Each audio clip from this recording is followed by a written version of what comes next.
Ya está. ¿Listo? ¿Ya? Let's go.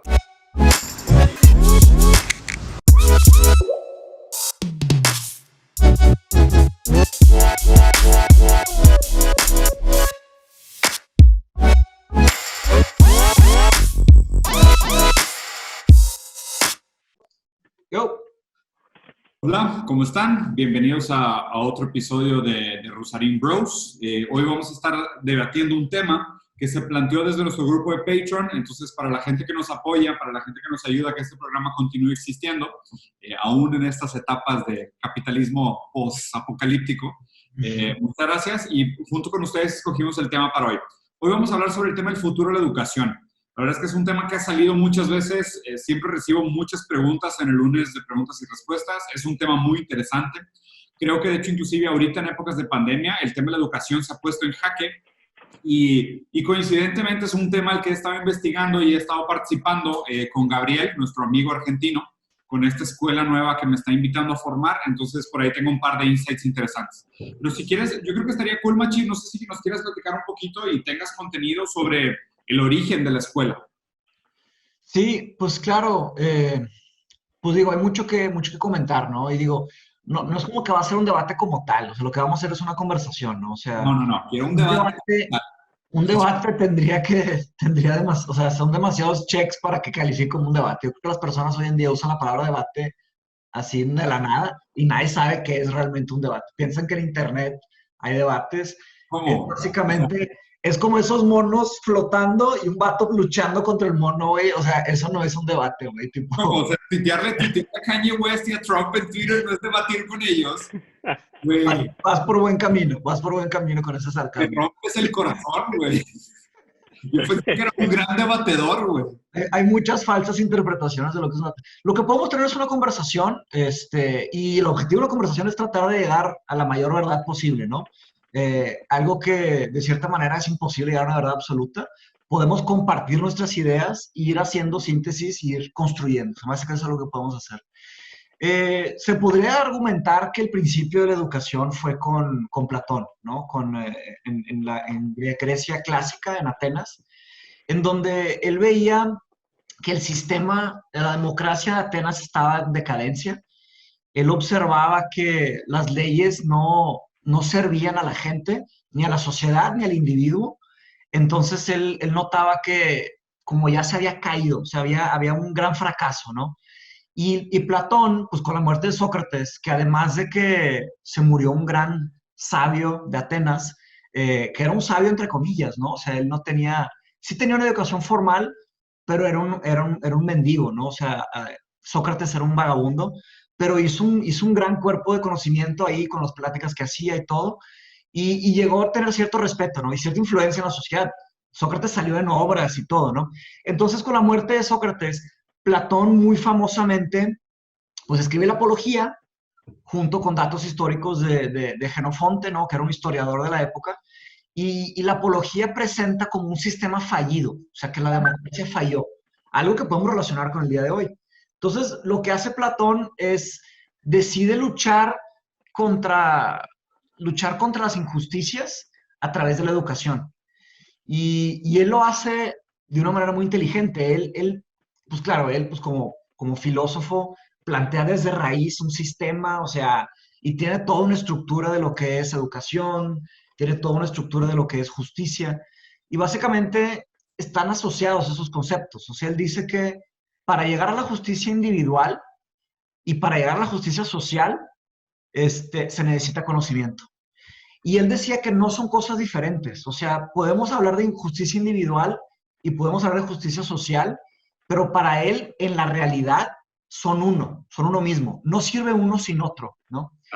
Entonces, ¿qué era para él justicia individual? Pues llegar a las excelencias. ¿Y qué era justicia social? Igualdad de oportunidades, ¿no? Entonces, pero él decía que una sin otra simplemente no sirven de nada. Ahora, es un gran reto traernos estas ideas a hoy, porque, digo, aunque Atenas ya era un lugar complejo, el imperio griego tenía como 1 millón de habitantes y Atenas tenía como de 200 a 300 mil. Hoy tenemos, o sea, si pensamos por ciudad, las ciudades son mucho más densas que eso, y si pensamos en especie, pues ya somos 7, vamos para 8 billones, ¿no? Entonces, las complejidades son grandes. Pero si lo vemos a una escala descentralizada, pues yo creo que de cierta manera se podría construir algo con esa teoría platónica, ¿no? De hecho, me topé con un doctorado por ahí de un japonés muy interesante que se traía ideas platónicas para el sistema educativo japonés y hacía grandes críticas, ¿no? Educación, sí, pero educación para quién y cuándo y por qué y cómo. Entonces es muy complicado. Ahora, viniéndonos un poquito más al ámbito contemporáneo, yo veo que las universidades están, pues, no es ni siquiera una idea, eso es un hecho, o sea, están decayendo mucho. O sea, los precios están aumentando mucho, las tuitions, ¿no? Cada vez son más caras las universidades, pues, donde tienen más conocimiento, por dejarlo en términos abstractos, y cada vez hay menos scrutiny y menos, pues, se podría decir que menos control de exactamente cómo están sucediendo las cosas. Hay más críticas y para mí a la raíz de esto, y Platón estaría de acuerdo, que es el tema del el objetivo de la educación, ¿no? Una vez que le metes el elemento del dinero, se empieza a complicar. Porque, ¿qué sucede? Cuando hay un negocio, hay ciertos objetivos. O sea, y ahí tenemos que entender qué pasa con la educación. O sea, si la educación se trata como un negocio, va a haber un board of directors y estos directores, pues, ¿qué quieren? Quieren profit, quieren dividendos, ¿no? Entonces, así como si lo comparamos con un algoritmo, el objetivo de un algoritmo es capturar atención. El objetivo de un negocio es capturar dinero, ¿no? Es hacer más dinero. Y el algoritmo, entonces, se ponen condiciones de inicio y de final, y todo lo que pasa en medio es irrelevante. Mientras se cumple el objetivo, o sea, como un algoritmo, mientras se cumple el nivel de atención, no importa qué tenga que hacer el algoritmo. Y igual con un negocio, ¿no? Y ahí está el tema. Entonces, el objetivo de la educación para Platón es esto, conseguir justicia individual y conseguir justicia social a través de conocimiento. Que de hecho, o sea, si quieres vamos a regresar justo al punto inicial que planteaste, o sea, que la idea de que esta primera escuela se creó como un intento de recuperar después de que había fracasado la democracia, o viendo el fracaso sistemático de la democracia. Y creo que ahorita nos encontramos en una situación similar a nivel global. Sí, es lo que comenté. A grandes rasgos, lo que estamos viviendo a nivel global es un fracaso sistemático de la democracia, o sea, porque es el crecimiento del populismo, la pérdida del índice de los países libres democráticos en el mundo, la implantación de algunos regímenes totalitarios en algunos países, ¿sabes? O sea, muchas prácticas de políticas muy autoritarias, de mucho gobierno, de poca democracia. Como lo mencionó Mateus también, el poder del dinero que de alguna manera es subversivo contra lo que debería ser la democracia. Pero me gustó algo que comentaste, Mateus, esta idea de que la justicia social e individual, a fin de cuentas, acaban siendo lo mismo. Leí hace poco también un artículo de un filósofo español que se llama Antonio Escotado, no sé si lo conoces. No. Un viejito, güey, está increíble su historia. Es un viejito, Mateus, que es tipo, hace microdosing de heroína todos los días, ¿ok? Es de heroína, güey. Heroína. Brillante, Mateus. Sumamente, pero güey, brillante, brillante, brillante, next level, güey, ¿ok? Profesor en filosofía, 2 doctorados en filosofía, ha publicado muchísimos libros y de hecho también fue dueño de antros en Ibiza. Güey, su historia está, güey, o sea, netamente su historia, porque el vato, o sea, el güey fue guerrillero contra el franquismo en España y la madre. Después el güey como que se cansó de ser revolucionario, se fue a Ibiza, puso antros, se aventó su segundo doctorado, empezó a escribir y ahorita es de los filósofos más respetados de España. Y Antonio Escotado tiene una frase bien bonita que dice, la individualidad empieza en el otro. Sí. Entonces, es justo eso que acabas de decir. O sea, el sentimiento de libertad social o el sentimiento de independencia social habla de la intersubjetividad y la dependencia que tenemos nosotros como especie, donde mi libertad está vinculada a tu libertad. Todas libertades. Sí. O sea, si existe algo que es como un derecho, pero no todos lo tienen, no es un derecho, es un privilegio. Claro. ¿Sabes? O sea, solo es un derecho, solo es una libertad a partir del momento que todo el mundo la goza. Si no todo el mundo goza de un derecho o una libertad, no es un derecho o una libertad, es un privilegio para los que lo tienen. O sea, la definición básica de un derecho y una libertad es que tiene que ser algo para todos los seres humanos o todos los de la especie que se determine. ¿Okay? Sí. ¿Cómo vinculamos Sí, y esto? como también ya habíamos dicho, una de las mayores expresiones del libre albedrío es preocuparte por los demás.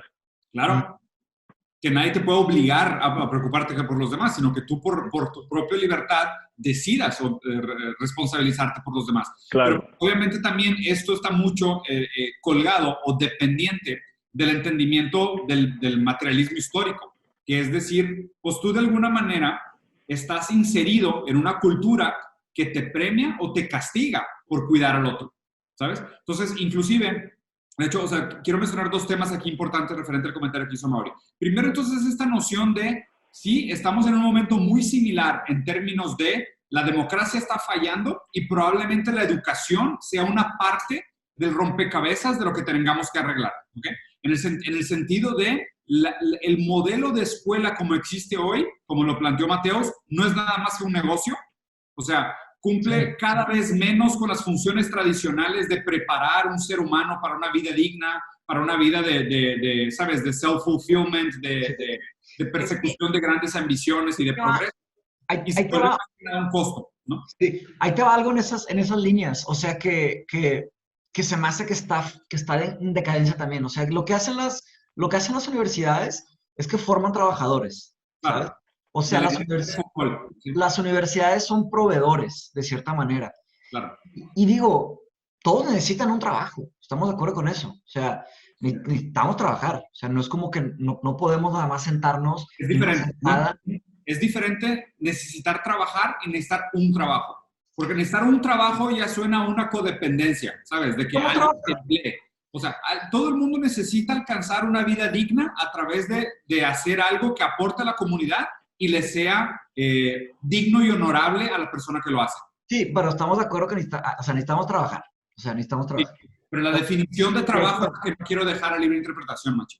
No, está bien, pues trabajar. O sea, lo dejé lo más general. Algo que tú puedas hacer que sea reflejo de tu talento, que agregue valor a la comunidad y te proporcione a ti una vida digna. Está perfecto. Bueno, eso es trabajo. Buena definición. Que no malentienda lo que es trabajo. La definición del trabajo va aumentando, va cambiando como la definición de todas las palabras. Lo que era un buen trabajo en los 50 o en el año 1800, o sea, no es lo mismo que un buen trabajo hoy.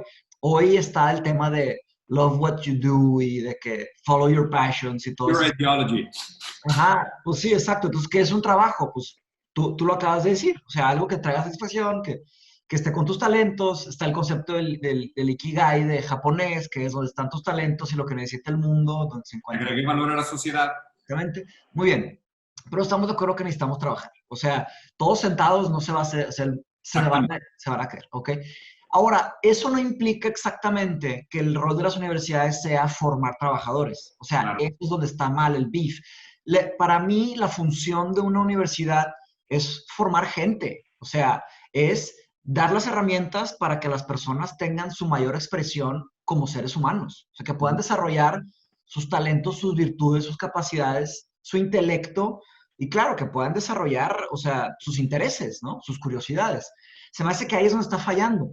¿Y por qué? Porque ¿hacia dónde se está yendo todo el funding? ¿Hacia dónde está yendo todo el capital? Se está yendo básicamente a las STEMs, que es Science, Technology, Engineering and Math. O sea, ciencia, tecnología, ingeniería y matemáticas. Esos son pues claro, son los que generan de cierta manera, ¿generan qué? Generan empresas, capital, generan algoritmos, exactamente. Entonces, ¿qué está pasando? Digo, y esto no es nuevo, esto ya va pasando demasiado. Se podría argumentar que desde que empezamos a avanzar con la tecnología un poquito más avanzada, ya se empezó a decaer todo el otro tema y se está descuidando mucho el ser humano, ¿me explico? De hecho, Machi, la visión está descuidada, ¿me explico? Voy a compartirles un documento después, que es un documento que me pasó Gabriel, que se llama La Escuela del Futuro Exponencial, ¿ok? Y de hecho, uno de los puntos que menciona como uno de los cambios críticos que se tienen que hacer es que hoy el sistema académico está enfocado en los niveles inferiores de la taxonomía de Bloom, que es conocimiento, comprensión y aplicación. Y el aprendizaje sistemático para el futuro del crecimiento exponencial, inteligencia artificial, ¿sabes?, desarrollo tecnológico, tiene que ser en las partes superiores del Bloom, que es el desarrollo. síntesis, análisis y evaluación, ¿ok? O sea, básicamente la escuela hoy todavía es este mecanismo de memorízate datos, respeta la autoridad, cumple reglas y pasa exámenes, ¿ok? Y sigue siendo a grandes rasgos eso, o sea, eso sigue componiendo la gran mayoría de cómo se estructuran los sistemas educativos. ¿Pero por qué? Porque aún las escuelas privadas que puedan ser más progres, más libertarias, más avanzadas, están colgadas a un sistema de Estado. Mientras las políticas de Estado referente a la educación no se vuelvan más laxas y flexibles para que las escuelas también puedan decirte, oye, yo te puedo dar un diploma con tal de que tú cumplas con estas expectativas, con estas capacidades, con estos conocimientos. Mientras la SEP o el organismo que sea del país que nos estén escuchando sigue exigiendo, no, tú tienes que sacar mínimo 7 en mate, y tú tienes que sacar mínimo 7 en geografía, y mínimo 7 en ciencias, y mínimo 7 en educación física. Es como que, güey, yo puedo diseñar una escuela bien chingona, pero pues si al final no le puedo dar diplomas a la gente, pues nadie me va a pagar por ese tipo de educación. Y como esos diplomas son los que se vuelven el título de entrada para un progreso en la vida, o sea, conseguir trabajo, formar una familia, empezar un siguiente nivel de estudio, tú poder dar clases. Entonces, todo se vuelve colgado de esa piedra monolítica que es la versión estatal de lo que es educación. Entonces, es muy difícil definir también si el cambio tiene que ser, a ver, porque aquí es medio una paradoja del huevo y la gallina. ¿Qué es lo que estamos haciendo? Como tú dijiste, a grandes rasgos el sistema educativo prepara personas para un mercado laboral. No las prepara para una vida digna, no las prepara para una vida moral y ética, no las prepara para una buena vida, exacto. Los prepara para ser empleados, básicamente. O sea, ni siquiera, muy pocas te preparan para ser emprendedores, solo los de alto nivel. A grandes rasgos te preparan para ser empleados, para que cuando suene la campana te levantes, para cuando el maestro te diga te calles, para que pidas permiso de ir al baño, para que cumplas tus evaluaciones a final de mes. O sea, te prepara para ser un empleado de una planta. Y es el mismo pensamiento que hemos tenido desde los 30. ¿Okay? Sí, bueno, o un administrador, ¿no? O sea, un administrador, un gerente, un director. Sí, sí, no, estoy de acuerdo. No estoy diciendo que no. De cualquier nivel, un obrero. Exacto, un borrego. Que es mucho lo que hablaba Michel Foucault de la noción esta de las estructuras de poder. O sea, que a grandes rasgos, muchas de esas instituciones, no solo las escuelas, los hospitales, las fábricas, las empresas, las prisiones, los manicomios, todas estas cosas siguen básicamente las mismas estructuras, ¿no? El tema es, aquí el pensamiento es, no son un fin en sí misma hoy en día, sino que son un proceso para algo más, son una etapa transitoria de ser un niño inútil a ser un trabajador útil para la sociedad. La pregunta es, la pregunta es, ¿cómo preparamos a los niños inútiles para un futuro incierto? Entonces, la delegación de responsabilidad del sistema educativo siempre ha sido el mercado laboral sabe lo que se espera de la sociedad, entonces lo que tenemos que hacer nosotros es preparar niños para el mercado laboral, delegando la visión al mercado laboral. El gran problema hoy, y de hecho creo que lo empezaste muy bien planteando como, vamos a suponer, este complemento o este juego entre democracia y educación, es que pues obviamente el sistema democrático, la idea es que los muchos disprivilegiados gobiernen, porque los muchos disprivilegiados van a tomar la decisión que le convenga a la mayoría. Sí. El problema es que hoy están tan mal educados que inclusive llegan al punto de tomar decisiones que van en contra de sus mejores intereses. Entonces, fácil. La democracia ya no funciona como el sistema representativo que debería de servir, ¿no? Y en gran parte está vinculado al hecho de que la gente no sabe tomar decisiones, está muy desesperada y es fácilmente manipulable. Sí. Regresando un poquito sobre el tema de lo de la calificación, o sea, yo por eso no califico, o sea, yo no califico cuantitativamente, yo solo califico cualitativamente, o sea, todo lo que yo hago, todas las tareas que reviso, las reviso yo y yo doy feedback cualitativo a cada persona. Claro que es un reto, porque tú no puedes, o sea, tienes un número limitado, tienen que ser salones más chicos, porque ¿qué pasa con el tema? El sistema numérico es muy eficiente. ¿Me explico? Si te dan una tarea y le pones sí, no, sí, no, sí, no, puedes revisar 300 tareas. Pero si te dan una tarea y te sientas a realmente entender lo que escribió el alumno, a ponerle atención, leer cada palabra y regresarle un feedback cualitativo, o sea, responderle una respuesta, eso toma más esfuerzo. Entonces, por un tema de eficiencia y por economías de escala, se acabaron poniendo puros números, ¿sabes? Exacto. Y aquí la gran pregunta es, ¿podemos cuantificar las aptitudes, capacidades y talentos de un individuo en todas sus subjetividades?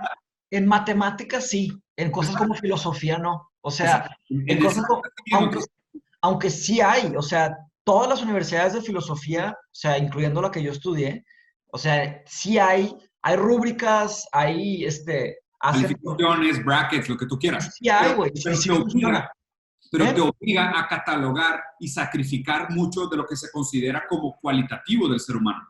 De hecho, ¿sabes? Haces filosofía dentro del ámbito académico, o sea, dentro de las definiciones de lo que es filosofía en el ámbito académico. O sea, si quieres publicar y hay ciertas... Y yo encuentro valor en algunas cosas, en otras no. O sea, porque yo creo que sí se necesita... Es que aprender no es tan fácil. O sea, aprender implica demasiadas cosas. O sea, aprender no es nada más...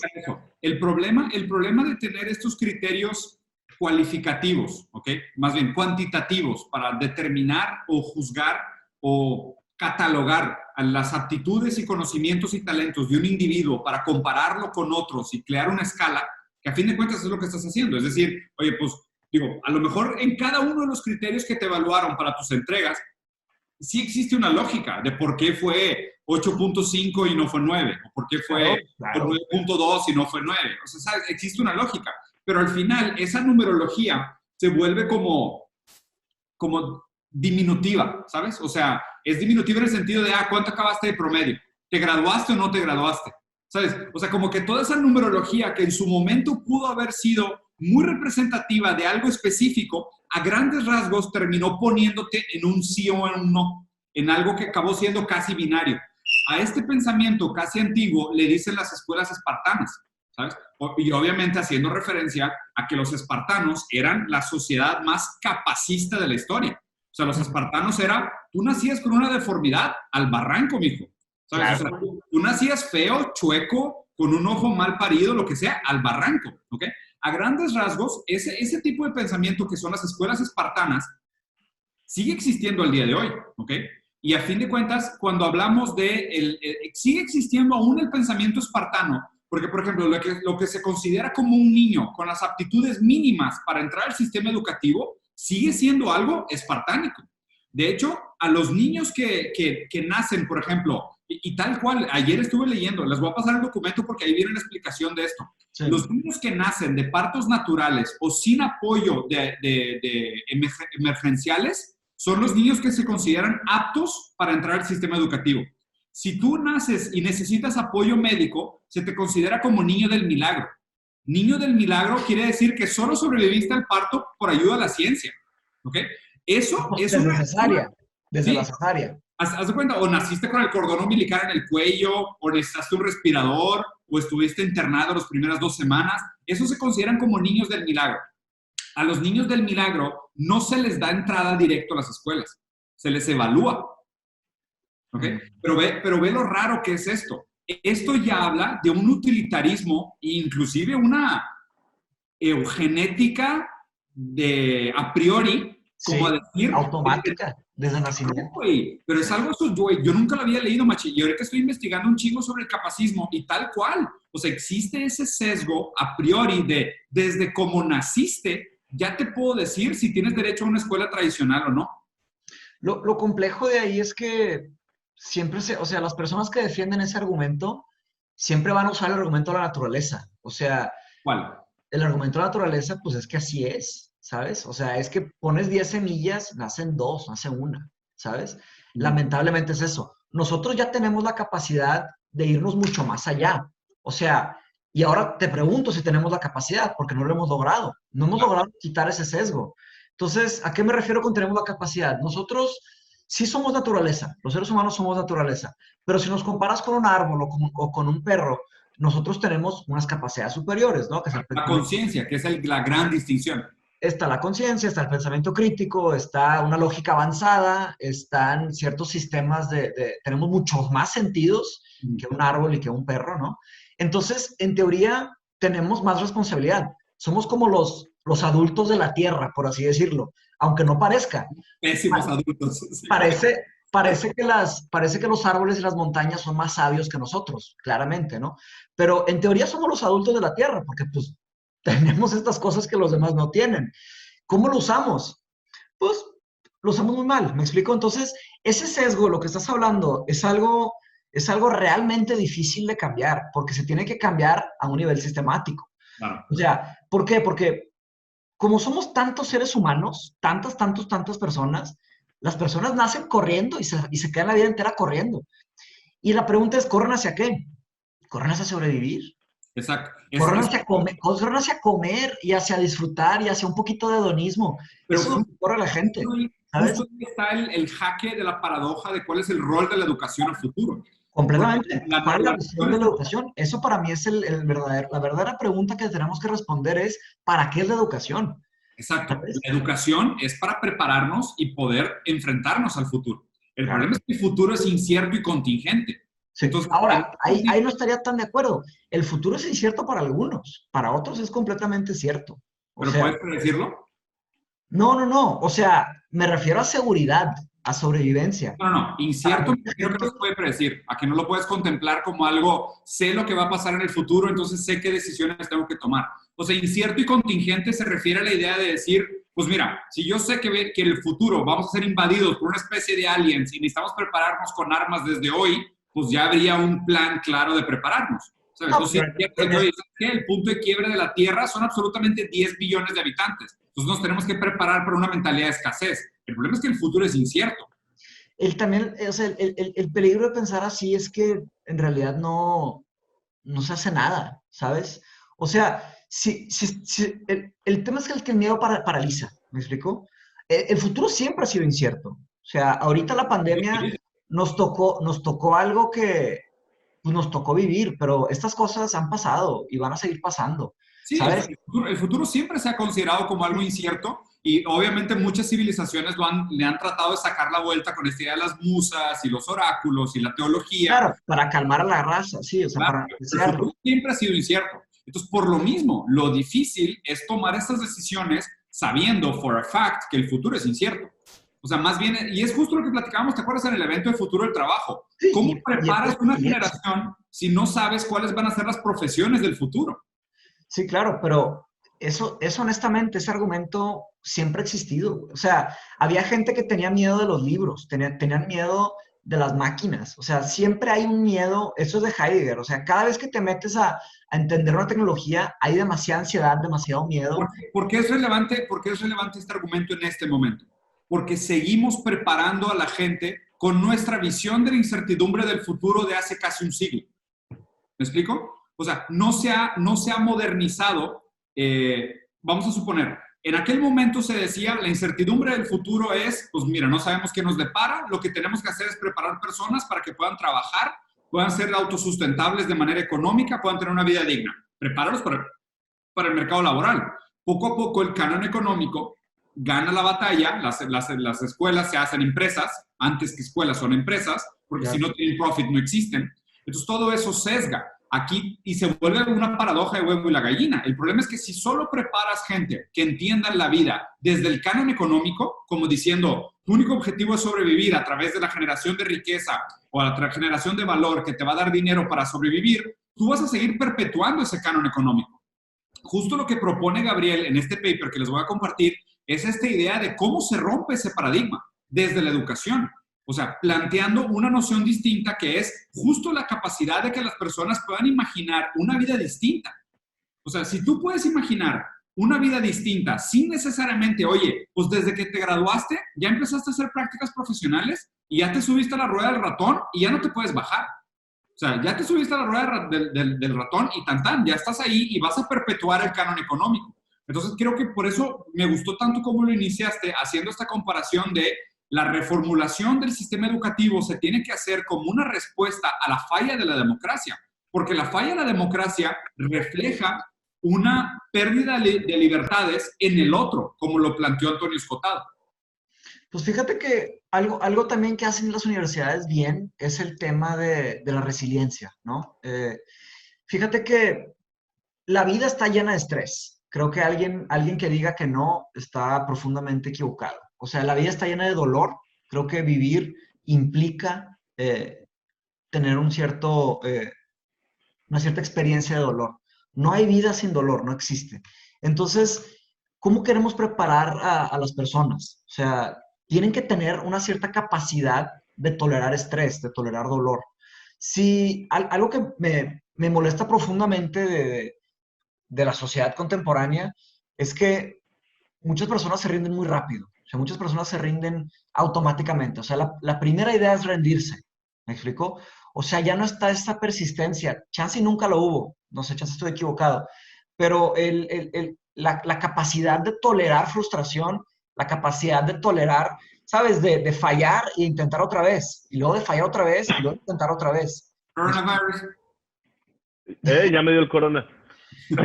Entonces, estamos de acuerdo que hay ciertas cosas que sí sirven, ¿sabes? O sea, la verdad es que me duele la gente que no logra estudiar, formarse, avanzar, pero sí estamos de acuerdo en que a la hora de pasar una materia, aunque sea un número, o sea, es un achievement, o sea, hay un chorro de esfuerzo que hacer.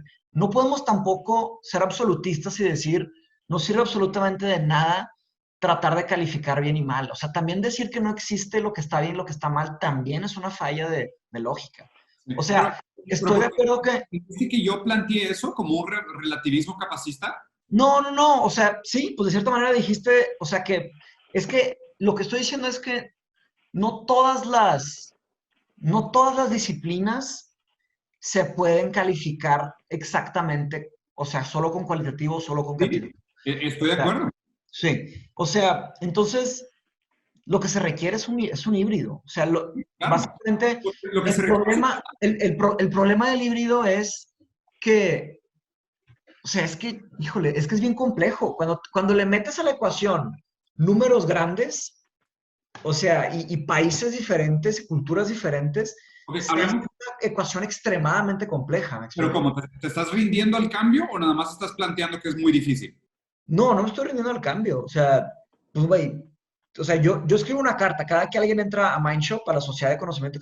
Por eso le llamo Sociedad de Conocimiento a Mindshop, no es una escuela como tal. Claro. Entonces, básicamente en mi escuela de libros escribo una carta a cada alumno. Y lo que digo es que, y digo, yo creo en el cambio. Y digo, yo creo en el cambio porque ese es básicamente nuestro mayor motivo por estar respirando, por estar Claro. vivo.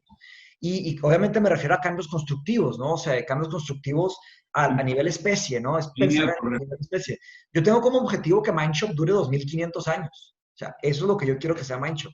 Entonces, ¿cómo voy a hacer? Tomo decisiones pensando a nivel 2500 años. No estoy pensando ni siquiera en mi vida. Y no se lo voy a heredar a mis hijos, a menos que se lo merezcan. Pero lo dudo, ¿no? Porque pues mis hijos tal vez se interesen por tocar batería o por, no sé, ser algo más o ser químicos o ser lo que sea. No específicamente se Pero van a enfocar en filosofía. Entonces se la voy a heredar de cierta manera y voy a plantar los cimientos para que dure más tiempo. Y para mí el espíritu de la educación tiene que ser el espíritu de los tiempos. La educación tiene que ser atemporal. Obviamente tiene que ser humana. No podemos hacer una educación que no sea humana. Es una educación humana, pero tiene que ser atemporal.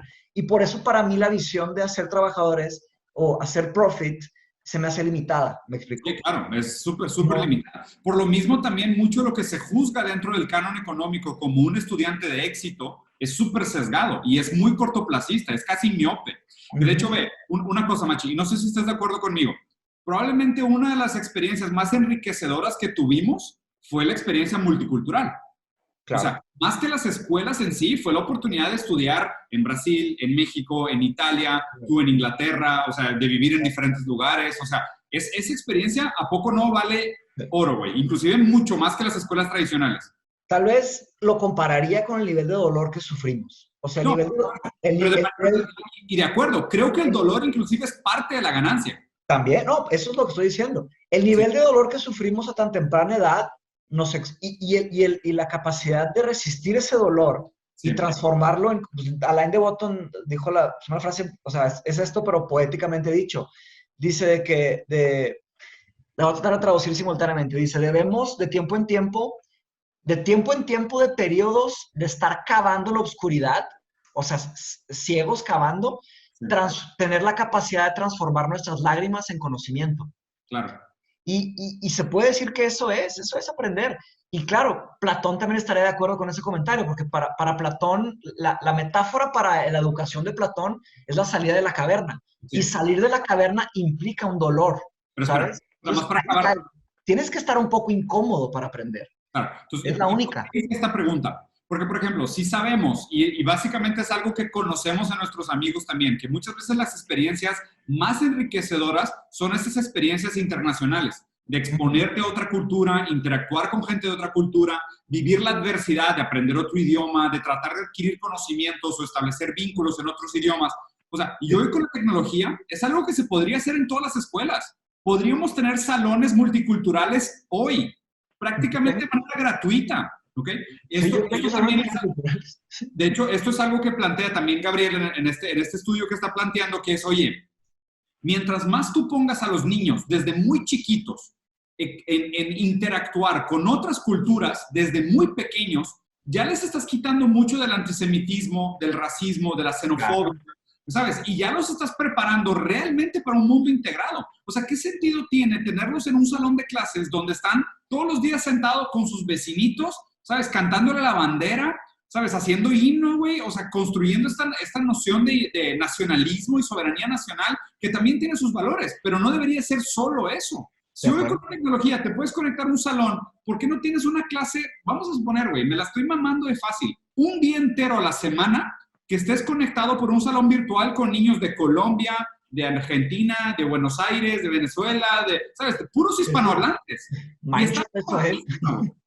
Por eso, Man, estoy hablando desde niños, machi. el tema desde niños, lo que Imagínate, diría Luca. desde niños, O sea, imagínate Luca a los 3 años escuchando hablar a un niño de Colombia y escuchando el acento a alguien de Buenos Aires, inmediatamente que, oh, mamá, ¿qué significa boludo? ¿Sabes? O sea, claro. estaría con madre, güey. O sea, Sí, y sí, siento que es algo muy fácil desde muy chicos que se puede programar y probablemente sería inclusive más barato que tener salones físicos, güey. ¿Sabes? O sea, son cosas sí. como no-brainers Ya que entrar, deberían de empezar a integrarse. ahí entrando educación de niños, ahí cambia un poco, ¿no? O sea, la educación de un adulto no es exactamente lo mismo que la educación de un niño. Yo Claro. creo que la educación de un niño sí se puede beneficiar fantásticamente, como lo mencionas, una vez a la semana, pero la educación de un niño, hacer una educación solamente en línea de un niño es una ofensa, es una falta de respeto al niño. Sí, claro, güey. El niño tiene que meter las manos en la tierra. Por eso dije una vez a la semana.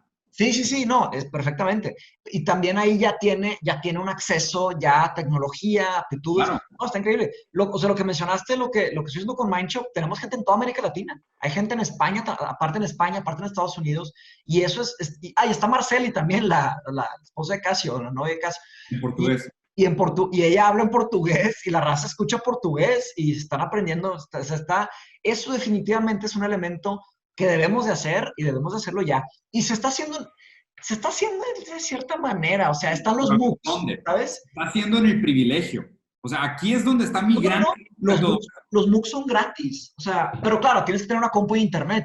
No, pero exacto, güey. Por Sí, supuesto que tiene un claro. costo de entrada altísimo, Sí, pero pero dime altísimo. qué gobierno puede, o sea, deployar a todo el país.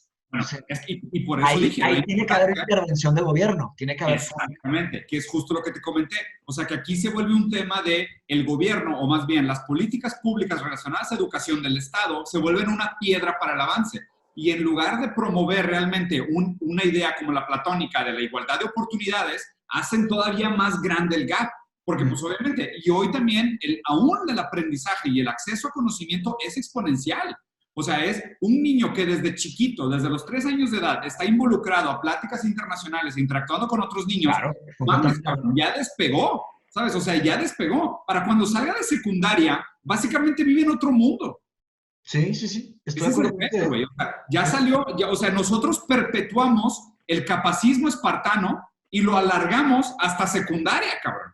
O sea, algo que debería haber sido un Es que ahí capacismo tienes que. espartano de nacimiento genético, nosotros lo construimos como una muleta artificial, cultural, tecnológica, social, económica, y después soltamos a los niños al mundo con esta óptica espartana donde solo sobreviven los fuertes. Pero esa fortaleza ya no es natural, es una fortaleza completamente construida. ahí está complicado. O sea, comparar capacismo espartano con, o sea, usar esa frase para explicar cualquier cosa tampoco está correcto. ¿Me explico? O sea, tienes que En explicar. ese ejemplo, ¿por qué no te parece adecuado? A ver, plantea el ejemplo otra vez. ¿Qué es capacismo espartano en la educación? La selección de los humanos según sus aptitudes para poder funcionar en sociedad. Ah, desde que nacen. Sí, eso es capacismo espartano puro. O sea, cargo al bebé y el bebé, o sea, está completo, está fuertecito, puede ver, puede escuchar, lloró, gritó, ¿sabes? O sea, nació de manera natural, cumplió con el capacismo espartano, ¿ok? Si no, si tiene cualquier mutación, problema, dificultad, al barranco. Y No, la, claro, güey. O sea, esa idea es lógicamente una estupidez. O sea, o sea, obviamente, claro, güey. Pero eso es lógico. mi premisa es que Pero al dijiste que eso sigue aplicar hasta la esta noción, secundaria. O sea, ¿cómo? eso dijiste que eso sigue hasta la secundaria. Sí, ¿por qué? Porque lo que hacemos es, haz de cuenta, después, o sea, yo ya te di, ¿no? Naciste, cumpliste con esas nociones del capacismo espartano. Yo te metí al sistema educativo porque cumplías con un mínimo, pero en el sistema educativo, desde los 3 años de edad hasta los 15, yo te seguí dando aptitudes y herramientas para funcionar de manera social. Ya que te graduaste de secundaria, dependiendo de la secundaria en la que te hayas graduado, otra vez te juzgo como en un capacismo espartano, como decir, Ahí se me hace que ya no es lo mismo. ¿Me por eso, explico? O ahí lo sea, estoy usando como metáfora. si quieres, dile un microcapacismo espartano. Sí, Como, ahí lo o estoy usando sea, como metáfora, pero es esta noción de no tienes la mentalidad correcta, no hablas otro idioma, no te sabes relacionar con otras culturas, eres ignorante. claro, no hay igualdad de oportunidades, eso es lógico. Eso ni siquiera está sobre debate. Así como los seres humanos no son iguales. Claro, Nacen 300 y ninguno es igual. claro. Entonces, esa es la complicación. O sea, lo que sí estoy de acuerdo es que tal vez ya se nos fue la mano con la desigualdad, no tal vez, se nos fue la mano con la desigualdad, pero estamos de acuerdo que eh, a medida de esfuerzo probablemente deberíamos, tenemos una obligación moral de bridge the gap, ¿sabes? Nunca vamos a ser todos No, no, iguales. no. De Creo hecho, que también un la mundo, igualdad se me hace un un fin muy mundo, tonto. un O sea, mundo de todos la cuestión de la exactamente igualdad es iguales muy no sería un mundo. O sea, no, por supuesto. Y a ver, entonces, inclusive me acabo de aventar, Machi, un artículo buenísimo sobre el darwinismo y cambió mucho mi visión de por qué la igualdad no es un fin, ¿sabes? O sea, porque de hecho inclusive Darwin en la teoría de la evolución de las especies habla de la diversidad y las diferencias como una fortaleza de las especies, ¿sabes? claro, Porque, o sea, la diferencia entre capacidades, entre habilidades, nos prepara para sobrevivir el futuro incerto contingente, ¿sabes? O sea, sí. las personas que tienen diferentes aptitudes, diferentes habilidades, te ayudan a tener una mezcla que te ayuda a sobrevivir golpes catastróficos de la naturaleza. O sea, si no hubiera sido la diversidad genética, no hubiéramos proliferado tanto como especie tampoco. Completamente. Entonces, Se sí, requiere gente de todas las capacidades y diferentes números de diferentes capacidades, ¿no? O sea, exploradores. Si todos los seres humanos fueron hubiéramos sido exploradores. exploradores, se hubiera muerto toda la especie. Porque Exactamente. o sea, tienen que haber ciertas capacidades, o sea, cierta gente con más paciencia, gente con más resiliencia, gente con más aventura, gente con más curiosidad y diferentes cosas. Sí, estoy de acuerdo. El tema es que es, eso multiplicado al infinito. 8 billones. Exactamente. Es Entonces, por eso me gusta pero tanto el por eso planteamiento el tema ¿te acuerdas? Lo hemos criticado muchas veces, el decir que cada quien es un special little snowflake tampoco tampoco es sirve. verdad. Hay Sí, gente que realmente es floja, hay gente que realmente nada más no quiere hacer las cosas, claro, quiere güey. estar sentado. ¿Y ahí qué pasa con esa gente?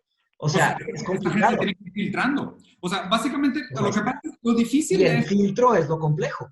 el filtro es lo complejo, es quién instituye este filtro, porque hoy el filtro solo es tu capacidad de generar dinero. O sea, el filtro a grandes rasgos es cómo el mercado te evalúa como un miembro valioso de la sociedad o no. O sea, ese es el filtro sesgado. Es la capacidad de hacer dinero. Pero ahora, o sea, eso no quiere decir que nuestro filtro tiene que ser así. O sea, yo no juzgo a las personas por lo que tienen. Y creo que alguien que juzga a las personas por lo que tienen es una Muy persona loco. que le falta mucho entendimiento humano, le falta entendimiento de lo que somos, ¿no? Claro. Entonces, el problema es cuando lo haces colectivo, ¿no? Cuando te vas a plataformas colectivas en Internet, pues, ¿qué pasa? Están los números de los likes. De hecho, muchos países ya quitaron los likes y todo eso. Está el tema de los followers y se hacen jerarquías. El tema es cómo quitas las jerarquías. O sea, esta idea es tan vieja y tan tal vez humana, porque estás viendo árboles y están árboles de diferentes tamaños, están montañas Catalogamos el mundo. y está el cielo y dices, ah, pues mira qué bonito, y como que van ciertas jerarquías.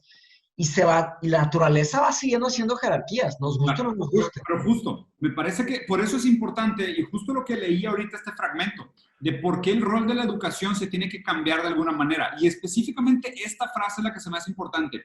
Hoy lo que evaluamos como un buen estudiante es conocimiento, comprensión y aplicación, cuando realmente los valores que deberíamos de perseguir es síntesis, análisis y evaluación. ¿Sabes? Porque siento que el primero lo que hace es perpetuar las categorías y las catalogaciones como lo son hoy. Y la otra es más bien prepararte para constantemente estar retando y reinventando las categorías. No estoy diciendo que las categorías van a dejar de existir, sino que tú tienes que entender que las categorías también son dinámicas. Sí. Heráclito estaría de acuerdo contigo. Yo estoy completamente de acuerdo. O sea, Heráclito decía que, o sea, él se burlaba de las personas que se memorizaban las cosas. No sirve de nada memorizarse datos. El tema es, una buena educación es una educación, lo que es la inteligencia general humana. Por eso es tan difícil hacer inteligencia artificial. Porque la inteligencia general humana es una inteligencia en donde te enfrentas con algo y puedes resolver problemas, analizar situaciones, sacar conclusiones. Por eso estoy volviendo a estudiar matemáticas. O sea, estoy haciendo un curso con Andrés, de hecho. Estoy dando clases de filosofía, pero a los niveles que quiero llegar de filosofía, necesito un rigor lógico muy fuerte. Necesito una capacidad, hasta una creatividad matemática necesito. Entonces, estoy retomando geometría, trigonometría, voy a tomar cálculo, voy a darle todo eso, ¿no? Porque es un sistema lógico y la neta las matemáticas, y es hermoso, vato. O sea, ya que te enfrentas a un problema de matemáticas y no puedes y le sigues dando, de repente te acuerdas de algo y así, y de repente sacas y lo resuelves, es puramente intelectual. No tiene nada que ver con ningún sesgo y es muy bonito, güey. Nosotros que hemos estado hablando tanto de filosofía, y nos damos cuenta de una manera muy experiencial que la verdad absoluta no existe. Sí, claro. Cuando haces postulaciones matemáticas, dices, esto es verdad. Esto es verdad. Sí, existe era una suma. No, vato, y Andrés es muy bueno. O sea, Andrés me enseñó matemáticas, me está enseñando matemáticas. De hecho, tenemos clase hoy, ahorita a las 12. El vato me está enseñando matemáticas a través de postulaciones. Cosa que en el TEC, por ejemplo, en la universidad, nada más te decían, esa es la ecuación, te platicaban un poquito la teoría y te ponían ejercicios. Este vato no, me comprueba cada ecuación, son postulaciones. O sea, hace un círculo unitario, muy, muy chido. Y es teoría matemática, es filosofía de las matemáticas, de cierta manera. Yo les recomiendo mucho un video. Hay un video que vi hace mucho, güey, y también me acuerdo que tuve este mismo eureka que estás mencionando, donde un profesor de matemática explica por qué no se puede dividir por cero. Es algo, y está cabrón. Sí, güey, o sea, porque te explica, o sea, desde la matemática, y llegas a algo que, como dices, es algo súper raro, que, o sea, llegas a una verdad absoluta. O sea, ¿por qué no se puede dividir entre cero? O sea, obviamente nosotros por lógica y por aprendizaje sabemos que no se puede, pero cuando alguien te lo enseña con números y paso por paso, güey, no mames, se siente bien bonito. O sea, llegas a la conclusión y dices, en la madre, es verdad. Y me acuerdo cuando empecé a dar clases, hablé con Marianne Talbot. ¿Te acuerdas de Marianne Talbot, mi mentora de Inglaterra? Y le dije, que Marianne, de que tengo que leer no sé qué, y qué onda con el dominio de los temas, y aprenderme no sé qué. Y me dijo, Mateus, mira, si te sabes algo, if you know something, no necesitas acordarte de nada. Olvídate de la memoria. Si sabes algo, no necesitas memoria. Porque cada vez que te enfrentes con eso, lo vas a saber resolver ahí en vivo, ¿sabes? Por eso el tema o sea, y de hecho por eso en las universidades de Cambridge y Oxford, los doctorados y las maestrías más respetadas son matemáticas y filosofía. Y si haces un doble doctorado en eso, te puedes meter, y de idiomas es latín, porque son como que las raíces. Claro. Ahora, y te dan capacidades de síntesis. Está muy interesante. Ahí volvemos a un tema. ¿Te acuerdas de una dicotomía que era el generalista contra el especificista? ¿Te acuerdas? Sí. Ahí, ¿qué opinas sobre eso? Antes de cambiar de tema, se me hace que dijiste algo muy chido, güey. Sí, güey. O sea, y justo como estás aprendiendo matemática y la diferencia entre Dijo que es el viernes, ¿verdad?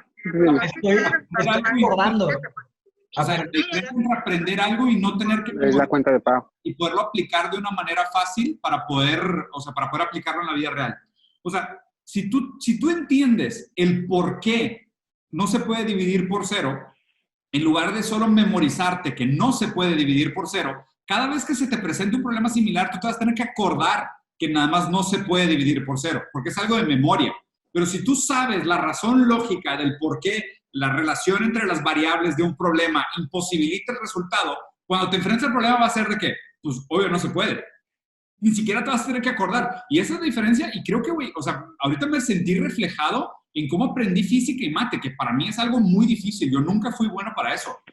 Yo sí me tenía que memorizar de que es que esta fórmula se hace así. Y ahorita justo estaba platicando con Gabriel sobre dar clases usando videojuegos y aplicar algunos problemas de lógica y pensamiento crítico en gaming. ¿Okay? Y normalmente cuando la gente te enseña, inclusive videojuegos, te dicen de que, oye, cuando llegues aquí, párate aquí y pícale a la X. Claro, hay tutoriales.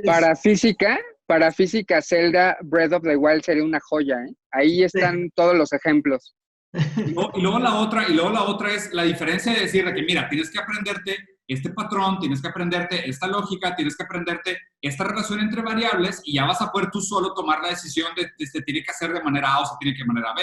Entonces ahí sí, o sea, por lo mismo, güey, ve lo machete que se han vuelto todas las escuelas y cómo los sistemas educativos hoy es de que memorízate este libro, memorízate estas fórmulas, memorízate estos hechos, pero no entiendes realmente el por qué. Pero también aquí va en contra del conflicto del qué tipo de individuos quieres formar.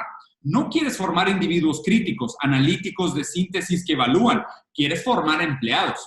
Y esto va en directa oposición con la escuela como negocio. Hay gente que plantea eso como una teoría de conspiración, de que los gobiernos nos quieren ver tontos. No. Simplemente negligencia. No les interesa. No les interesa. O sea, y ni siquiera, o sea, estoy 100% seguro que no les interesa generar pensamiento crítico. O sea, no quieren, porque no les conviene. Hay un tema del pensamiento crítico que se podría argumentar que una de las visiones del pensamiento crítico, aplicado a lo que quieras, a cualquier disciplina que quieras, ¿no? O sea, es de cierta manera llegar a un logos, ¿no? A una mejor explicación, a un mejor account, ¿no? Entonces, ¿qué pasa cuando una empresa está basada en una mentira? ¿Te gustaría que tus empleados supieran investigar? O sea, porque eso es, el ejercicio crítico son investigaciones matemáticas, investigaciones químicas, investigaciones. Entonces no sirve de nada. Entonces, y ahora, cuando un gobierno está basado en una mentira, ¿te interesa que las personas sepan investigar? No te interesa. Entonces es un tema de utilidad. Entonces ni siquiera es una teoría de conspiración, ahí está comprobado. Es algo que se construyó intrínsecamente en la categoría. Oye, yo creo que ya son las 11, ¿abrimos a debate? Sí, claro. Oye, siempre lo dejé en Gallery View. Aunque creo que el video a Mauri se graba con Speaker View, ¿no? Automático. Pues creo que depende de cómo lo pongas tú, pero vamos a ver qué pasa. O sea, al rato que me lo pases, lo dejé siempre abierto. Checo. Si no, como quiera el Gallery View no está mal, pues nos vemos todos. Sí, nos vemos todos. Dale, pues algún comentario, pregunta. Sí, ignorante. Ahorita comentaste algo sobre el Zelda siendo un buen ejemplo para estudiar física. ¿Por qué? Hay acertijos internos, el juego es como un mundo abierto, sí, y donde tienes que resolver muchos de los problemas haciendo el uso de la energía, de la física, de los elementos, de congelar el agua y demás. Entonces puedes hacer ejemplos perfectos de, oye, necesitas esta reacción para conseguir este resultado. Ya. Y creo que podría ser como muy didáctico. Y ya sabes, está en todas las generaciones.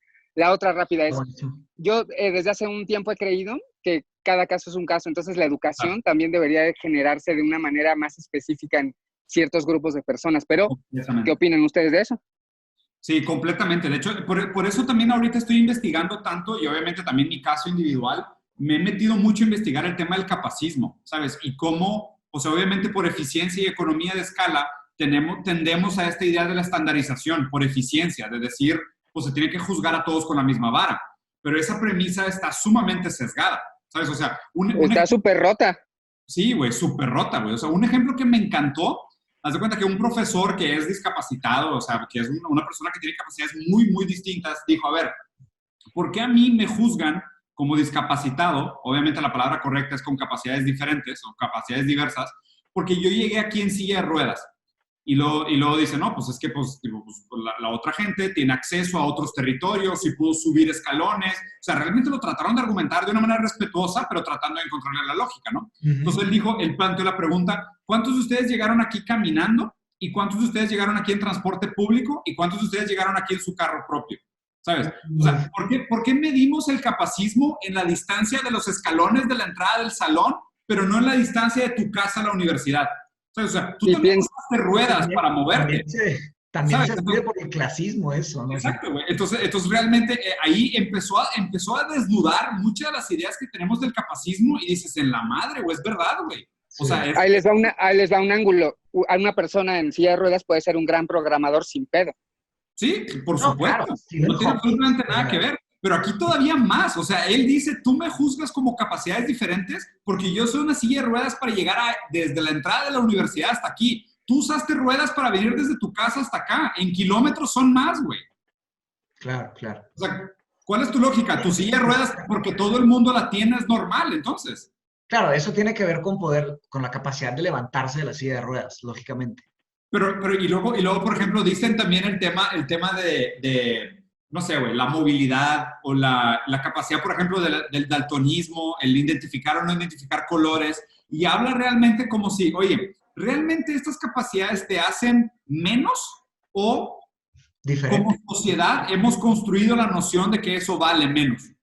¿Sabes? Porque justo como acaba de decir un ignorante, o sea, es, oye, pues, si el futuro le pertenece a los programadores, pues entonces esta noción de las sillas de ruedas no tiene ningún sentido. El tema habría que juzgarlos desde otro ángulo, ¿no? Claro. Sí, claro. Volviéndonos sobre los juegos, creo que hay un juego que enseña mucho, muy didáctico, se los recomiendo mucho. Se llama Bloodborne, ¿ok? Ahí van a ver algunas lecciones de vida. Lo tengo pendiente. ¿Sabes también cuál me acordé de física? Portal, literal. Supongo que lo han jugado, es un clásico, ¿no? Güey, ese juego es una joya, cabrón. La neta, sí. Y sí te pone a pensar, cabrón, ¿eh? Portal 2 es de los juegos que más he disfrutado en los últimos años. Neta, me lo aventé tipo... Es que hay satisfacción en resolver problemas lógicos. Hay demasiada satisfacción. La neta es que sí. Y los videojuegos son un ejemplo muy cabrón de eso. Sí. De hecho, fíjate, justo que el que quería usar era Portal. O sea, el que quiere usar para pensamiento crítico como ejemplo es Portal. Porque es un juego muy puro, ¿sabes? O sea, sí tiene una historia, pero es un juego que se trata más que nada de lógica y muy intuitivo. Está muy chido. Y la manera como te va presentando con herramientas de manera gradual y va incrementando la complejidad de los problemas, güey. O sea, yo sinceramente me parece que es un juego primero que nada didáctico. Está muy cabrón. Sobre el segundo comentario de nuestro... Creo que Dani iba a comentar algo. Nada más terminar la primera. Es que no contesté sobre lo segundo. O sea, yo creo que esto que está sucediendo con el coronavirus puede ser una oportunidad para la educación realmente liberarse. ¿A qué me refiero con liberarse? De cierta manera, los maestros que están adentro de las universidades, ellos solo pueden enseñarla en las universidades y no pueden, o sea, por contrato, vaya, no pueden dar clases por fuera ni nada, ¿verdad? Ahora, volviendo a la idea de que tenemos capacidades diferentes todos, o sea, no hay ni más altas ni más bajas, hay diferentes, de cierta manera, se necesitan más escuelas, más maestros, más especialización. Más diversidad de tipos de enseño. Exactamente, a eso me refiero, más escuelas, ¿no? 100%. Entonces, y eso le puede dar, ahora con las herramientas que tenemos, con la tecnología que tenemos, una persona puede ser maestro desde su casa, ¿sabes? O sea, eso es algo muy interesante. Esos maestros que tienen grandes credenciales y los corren de su universidad, porque antes necesitaban 10, ahora con uno ya cumplen, y las personas están pagando millones de pesos, miles de dólares de tuition, y se dan cuenta que los maestros que les daban clases también les pueden dar clase por fuera. Claro, entonces, con más atención al detalle, porque son los alumnos más chicos. Por eso, sí. Atención. Por eso ahorita justo se jaca el tema del valor de los títulos. Sí, no, está grueso, está grueso. Y sobre el tema del capacismo, es el tema de la admisión, de cierta manera, ¿no? O sea, ¿a quiénes admites, a quiénes no? Yo decidí en Mindshop, yo les pido que me respondan 2 preguntas. ¿Qué es la filosofía y por qué quieren estudiar filosofía? Y yo les doy respuestas cualitativas, pero no los califico. Y están bienvenidos, el que sea está bienvenido, ¿me explico? O sea, no por la respuesta que me dan, Les digo, ¿sabes qué? Tú no puedes entrar a Mindshop. No hago eso. Simplemente doy retroalimentación con lo que yo tengo de conocimiento filosófico, ¿no? Y entonces, eso es algo diferente. Pero sí pido esta hoja. ¿Por qué? Porque si no, cualquier persona se metería sin compromiso, sin una dirección, a lo loco, ¿me explico? Pero al pedir esta hoja, ya las personas pues hacen un esfuerzo, ya te metes un poco a, ¿sabes? Y haces una investigación. Tienes que investigar qué es filosofía, tienes que pensar y tienes que responder. Pero bueno, eso es todo, ese será mi Bueno, Dani. comentario para el tema del capacismo. Dani. Sí, yo ahí tengo un punto. Llevo tiempo como investigando sobre este tema y bueno, llego a la conclusión de que se nos educa para el presente, pero el mundo está avanzando tan rápido que para cuando tú ya aprendiste algo del presente ya es pasado, ¿no? En este sentido, también hay otro punto, que la sociedad pues se está dividiendo, ¿no? Por la gran desigualdad que hay. Entonces no es fácil que todos puedan accesar a esta educación. Mi pregunta es, ¿habrá ciertas skills que hayan pasado tal vez la prueba del tiempo, que nos sirvan actualmente para pues afrontar, para sortear el futuro incierto? He ido anotando algunos puntos que han comentado ustedes. Me gustaría ver si tienen algunos como ya enfocados bien a la pregunta. Uno es crear vínculos multiculturales, el pensamiento crítico, síntesis, análisis, evaluación y lógica. ¿Qué otras cosas o habilidades encuentran? Si quieres empiezo yo Diego, y luego le... ¿Vale?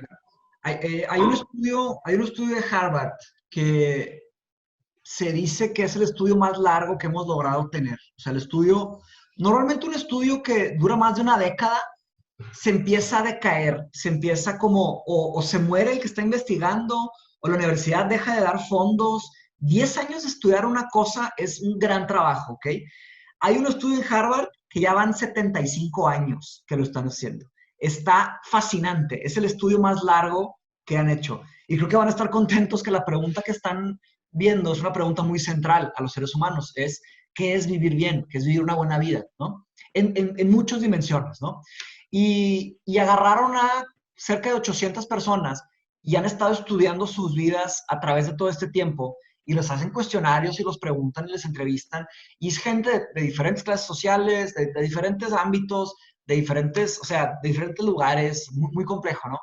Y llegaron a ciertas conclusiones, ¿no? Se empiezan a estudiar las vidas de las personas y hay gente, luego les mando el video, hay gente que empezó abajo y se fue hasta arriba, hay gente que empezó hasta arriba y se fue hasta abajo, hay gente que sufrió, hay gente que todos sufrieron, ¿verdad? Lógicamente, todos sufrieron mucho.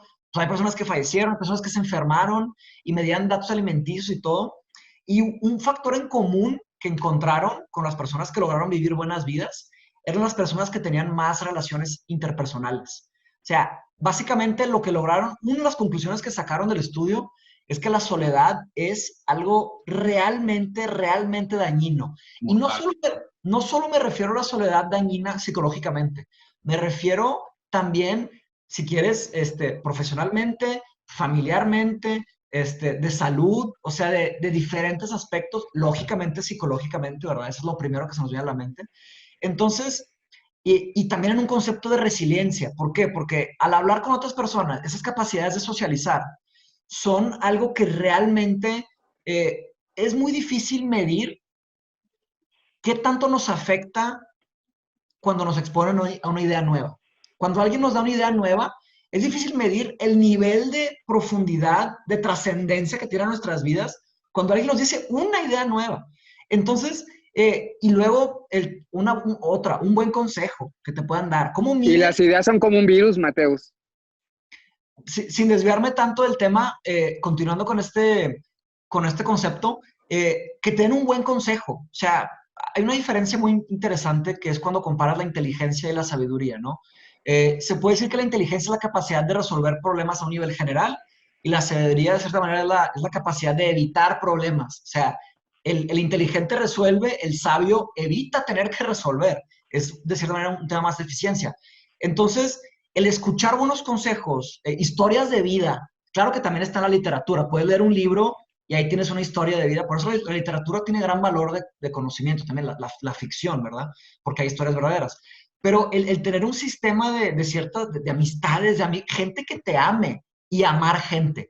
Y si hablamos de longevidad, las personas que tienen más relaciones fuertes, tanto que aman personas o que los aman, tienen muchas más probabilidades de llegar a vivir vidas más longevas, y no solo longevas, con más salud, vivir bien, ¿sabes? Claro. Vivir pudiendo respirar, pudiendo comer, pudiendo ir al baño solo, tiene que ver con las interrelaciones, de cierta manera. A mí los dos criterios que se me hacen fundamentales, que, o sea, que deberían de ser como este parteaguas o deberían de ser como las brújulas de lo que deberíamos de buscar desarrollar en las nuevas generaciones o como las nuevas características de los sistemas educativos, además de las que mencionaste, Dani, son dos. Primero es la persecución de una vida digna. O sea, antes de los criterios pop temporales, ¿sabes? Sesgados de lo que es una vida exitosa, porque me parece que inclusive, o sea, y es algo en lo que he meditado mucho últimamente, el jargón corporativo, y justo como lo dijo un ignorante ahorita, fue el virus que contaminó nuestra idea del entendimiento de la vida, ¿sabes? La palabra éxito ya es una palabra que tiene una connotación financiera, ¿sabes? O sea, decir que una persona exitosa o sea, ya está dentro de la connotación de la vida empresarial. Muchas de las palabras que usamos para describir una buena vida son palabras empresariales. La administración de emociones, ¿sabes? Es ser ¿sabes? La dirección de tu vida. O sea, muchas de esas palabras que ya están cargadas de significantes económicos se han infiltrado como este virus de idea y nos han dotado de una falsa expectativa de lo que es una vida digna, de lo que es una buena vida. Entonces, obviamente, mucho de lo que usamos para describir nuestro futuro aspiracional son palabras empresariales, ¿sabes? Por eso digo que el canon económico es algo tan nocivo. Se infiltra en nosotros a través de las ideas del lenguaje y nos sesga. Entonces, oye, pues tienes que aprender a administrar mejor tus emociones. Entonces, ¿cómo que administrar? O sea, Claro. ¿por qué chingados estás usando la palabra administrar en un contexto emocional? Yo no soy una empresa, ¿sabes? Entonces, ese es el peligro de la infiltración de las ideas. Entonces, primero tenemos que partir de una noción de cómo una persona aprende lo que es una vida digna y cómo dota el significado digno de sentido sin caer en un jargón económico. O sea, ¿cómo puedo explicarle yo a una persona lo que es una buena vida sin caer en el uso de palabras y de muletillas que tienen ese jargón económico, éxito, mérito, reconocimiento, bienestar, ¿sabes? O sea, muchas cosas están a la madre, están atravesadas por economía por todos lados, cabrón. Ahí Aristóteles te podría ayudar mucho. Aristóteles escribió un libro que se llama La Ética Nicomaquiana, que es su libro más famoso. Él escribió 3 libros de ética, el más famoso es Nicomachean Ethics. Y él empieza hablando sobre qué es lo bueno. Y es una palabra muy, muy alusiva, ¿no? No quiero desviar, Machi, porque tenía un segundo punto que hacer, pero... Ahí también, dale. Pero la palabra bueno significa diferentes cosas. O sea, Claro. pero claro, estoy de acuerdo con asociarla con dinero, es un completo error. O sea, una buena vida es algo tiene muy poco que ver con el dinero, una buena vida. O sea, es una noción muy pop de lo que es el éxito, de lo que es una buena vida, de la vida aspiracional. Sí. Y el segundo, que es un factor determinante para mí de lo que deberíamos de lograr en las siguientes generaciones, inclusive en las generaciones actuales, es la capacidad de imaginar un futuro mejor. ¿Sabes? Es lo que les dije ayer. Sí. O sea, tal cual, güey. Si los niños no tienen imaginación y no les damos la posibilidad de soñar con un futuro distinto, y no les damos las herramientas para construir un futuro distinto, y no les enseñamos a jugar con el ego, a romper las reglas, a retar a la autoridad, a soñar lo imposible, a desafiar problemas que parecen de complejidad infinita, los estamos condenando a la miseria de lo que es, ¿sabes? Yo creo que sí va a haber un rompimiento más perro con Gen Z que en otras épocas, y justo es todo lo que comentan, creo que es algo que se fue como construyendo de manera progresiva. Llega un punto donde hay más ruptura, o sea, realmente se está rompiendo más cabrón, se aceleró. Obviamente ya sabemos por quién, pero claro. Bueno. No, y deja tú, ahorita estamos viviendo un nivel de desigualdad en la historia solo comparable con la Revolución Francesa. O sea, la desigualdad que existe ahorita en las acumulaciones de dinero es proporcional a cómo era la Revolución Francesa. O sea, ¿qué avance tuvimos de progreso como humanidad si la distribución de bienestar está igual que como estábamos en la Revolución Francesa? Tiene otra revolución. Creo que la neta sí nos toca hacer que los Gen Z tengan este dedo de frente, ¿no? Claro. Y no la caguen como las generaciones previas. Ya nosotros ya los millennials ya tenemos achaques. Sí, cabrón. La pregunta ayer, Diego, era que estábamos streameando, ¿no? Estábamos streameando de que Twitch y dijiste que ¿qué película piensan que se va a asemejar al futuro? y todos dijeron películas distópicas, y mi respuesta fue esta, dije, si no tenemos la capacidad de imaginarnos un mejor futuro, nunca lo vamos a tener. ¿Por Exactamente. qué? Porque fíjense en el arte, o sea, el arte está, de cierta manera, pues, bueno, no solo el arte, bueno, el arte tal vez en general, pero el cine. Nadie hace películas utópicas. Y de hecho yo, o sea, adrede, cuando doy mi primera clase de Mindshot, pongo un futuro padre, un futuro brillante. Y lo hago adrede y me preguntan, oye, ¿tú piensas que el futuro va a ser así? Y dije, no. O sea, no automáticamente. Les dije, pero el futuro también no existe. El futuro se construye, ¿no? Y planteaba un futuro en donde hay armonía entre la naturaleza y la tecnología, o sea, un futuro así, padre, un futuro bonito. Ya nadie pone un futuro interesante. Si no tenemos la capacidad de imaginarnos un mejor futuro, nunca lo vamos a tener, nunca. Entonces es la capacidad de no solo quejarse, no solo quejarse y tampoco solo proponer. Tiene que haber una crítica y tienen que haber propuestas. Es la única forma de avanzar. ¿Sabes? 100% de acuerdo. De hecho, o sea, justo la crisis que estamos viviendo ahorita de estrés, angustia, ansiedad, está vinculado a TINA, a la idea de there is no alternative. Y justo en Hollywood es donde es más tangible esto. O sea, Hollywood es como nuestro fantasma. O sea, Hollywood es nuestra queja de en la madre. No podemos imaginar nada diferente, güey. O sea, podemos imaginar un mundo 3,000 años en el futuro y sigue existiendo el dinero y el Estado y los ricos y los pobres. Es como que, ¿cómo, cabrón? O sea, ¿cómo puede ser, güey, que podamos imaginar? Altered Carbon. ¿Viste Altered Carbon? Sí. La serie esa, me la recomendó Eduardo. Está bien intensa. Y aún así, sigue pasando básicamente la misma realidad que hoy, exagerada en diferentes ejes, pero es la misma realidad. Usan credits. Siguen usando credits. Entonces, en ese sentido, nomás terminando de contestar la pregunta de Dani, para mí son esos dos elementos los básicos. ¿Va? Yo creo que una más, porque ahorita también ya me tengo que ir. Güey. ¿Alguien más tiene algún comentario o pregunta? De hecho, Pamela mandó aquí, déjale leer un comentario. Bueno, si quieres leerlo tú mejor, Mori, ¿lo tienes ahí? Yes.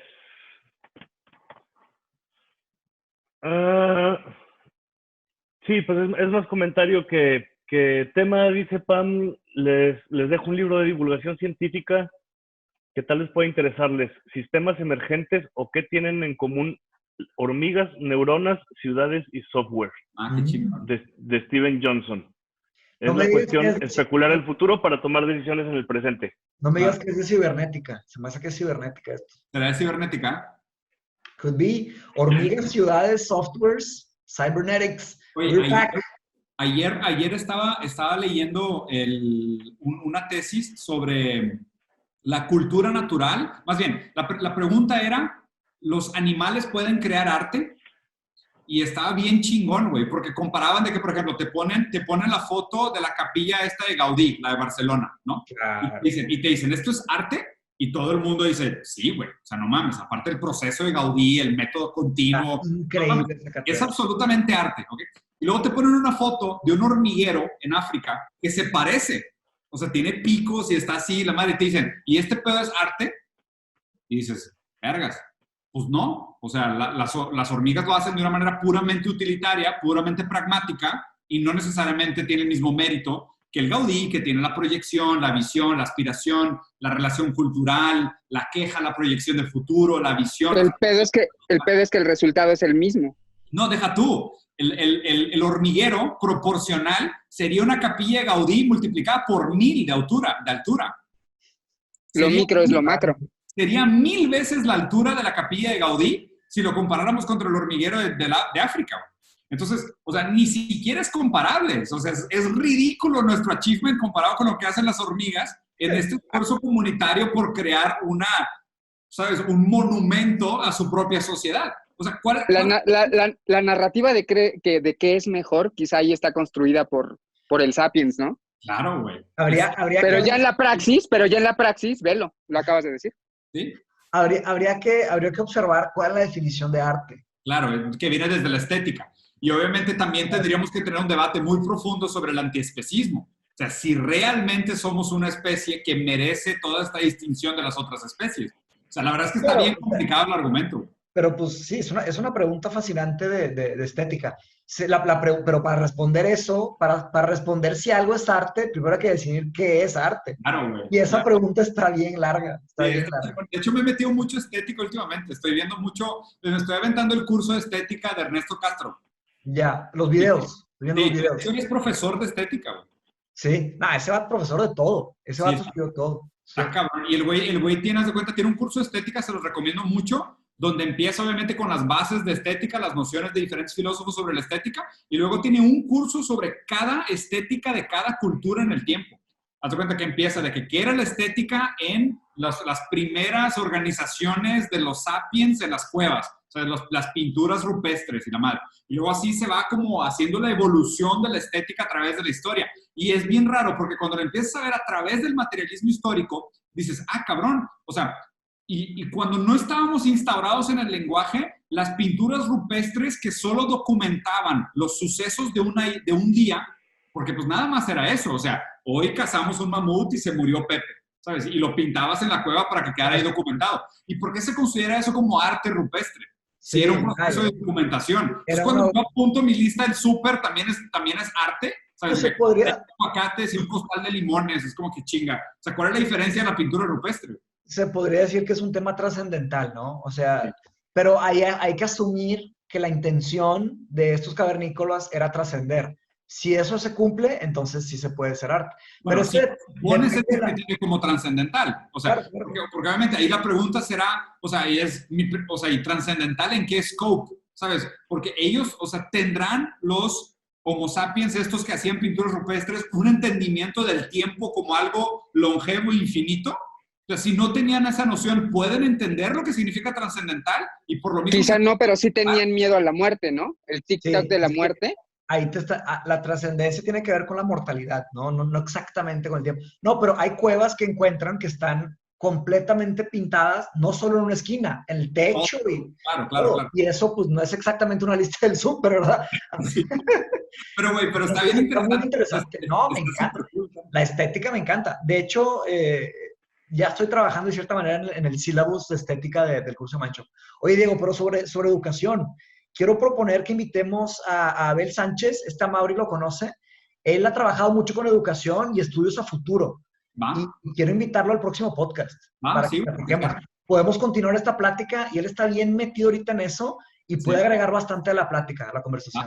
Perfecto. Sí. Oigan, pues vamos a ir cortando por aquí porque ya me tengo que ir. Tengo una llamada ahorita a las 11:30 y me quiero preparar. Muchas gracias a todos los que vinieron. Perdón que fue así medio aviso de última hora. La neta es que estuvo muy chido la dinámica de que ustedes escogieran el tema. O sea, creo que se rompió un poquito, que ya estábamos medio ciclado. Vamos a seguir haciendo esto. O sea, la idea es que tengamos más engagement y que ustedes traigan propuestas de temas sobre la mesa. Igual vamos a hacer lo mismo que estamos haciendo. Cada quien propone un tema y luego después de cierto número de días votamos por el tema ganador y luego ya lo exploramos todos juntos. Sí, de hecho, yo creo que abro el poll más, o sea, de hecho, a lo mejor el lunes abro el poll para la semana que viene grabar con invitado, pero que el poll quede hecho y que toda la próxima semana sea la del aviso. Oigan, este fue el tema y este va a ser el link para que tengan más tiempo de meterse. Y ponemos la fecha también de grabación más anticipada para que la gente pueda programar y realmente se puedan conectar y todo. Sí, exacto. Yo creo que vale la pena, güey, o sea, en respeto a los patrons y que fue el tema que ellos seleccionaron, igual y suelta el video primero para los patrons, si quieres así raw completo, y luego ya la versión editada en YouTube después. Sí, yo creo esto lo subo el lunes, ahí se los dejo a los patrons y nos vamos para Spotify y YouTube el martes. Bueno, Racita, muy cool, muchas gracias por la conversación, ojalá tengan buen fin de semana. Les mando un abrazo. Gracias, Raza. Gracias. Abrazos de luz en el corazón y una nalgada en el alma. What? Nos vemos. Hola, Raza. Bye. Hola a todos. Se me pasó comentar en el podcast que estoy abriendo un grupo nuevo de Mindshop, de Historia de la Filosofía, primer ciclo. Si están viendo este video antes del 30 de julio del 2020, claro, se pueden meter aquí en la descripción. Voy a dejar la información ahí. Gracias por ver el podcast y cualquier cosa, aquí andamos. Saludos.